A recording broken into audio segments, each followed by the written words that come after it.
Hello, everyone, and welcome back to Englishala, the podcast where English feels simple and natural. I'm Alicia. And I'm Alex. Hello, everyone. We're so happy you're here with us again today. Alex, how are you feeling today? I'm feeling great.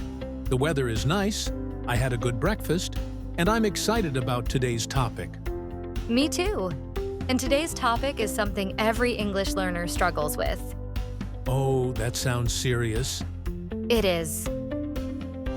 Today we're talking about how to think in English. Ah, yes. The famous problem, thinking in your own language first, then translating. Exactly. Many learners say, I know English, but when I speak, my brain is slow. That's because the brain is doing extra work. Translate first, speak later. Right. And today we'll show you how to stop translating and start thinking directly in English. Before we start, quick reminder. If you like this podcast, don't forget to like and subscribe to Englishala. And share it with a friend who says, I understand English, but I can't speak. Alicia, why is thinking in English so important? Because real conversation is fast. When someone talks to you, they don't wait for you to translate. True. When a waiter asks, "What would you like to order?" you can't say, "Wait, let me translate." Exactly. Thinking in English makes you faster and more confident. And more natural, like real English speakers. Let's talk about a common mistake. I think I know this one. You probably do.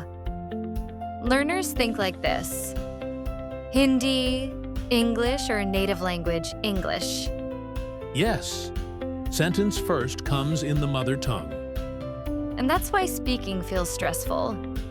So, what should we do instead? Step 1.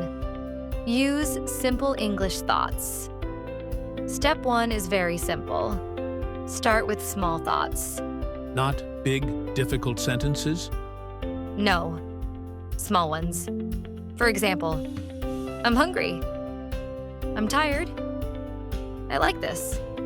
Oh, we already know these sentences. Exactly. Don't try to sound intelligent. Try to be clear. Clear English is better than complicated English. Step 2. Name things in English.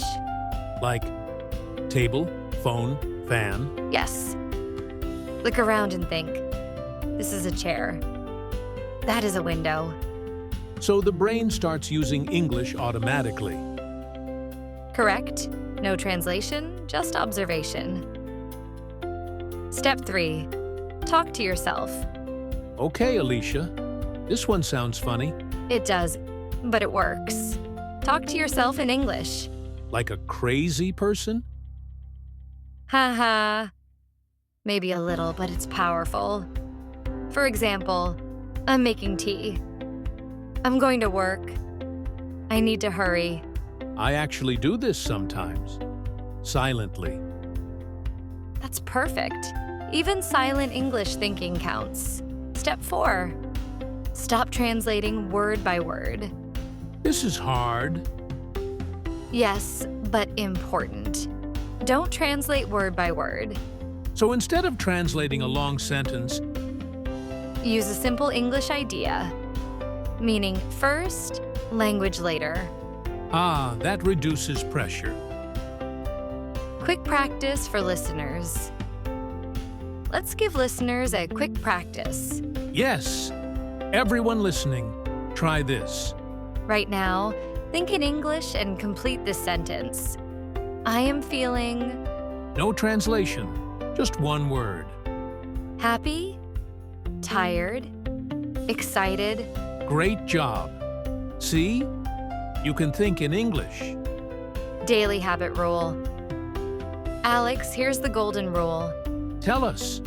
Just 2 minutes a day of thinking in English. Only 2 minutes? That's easy.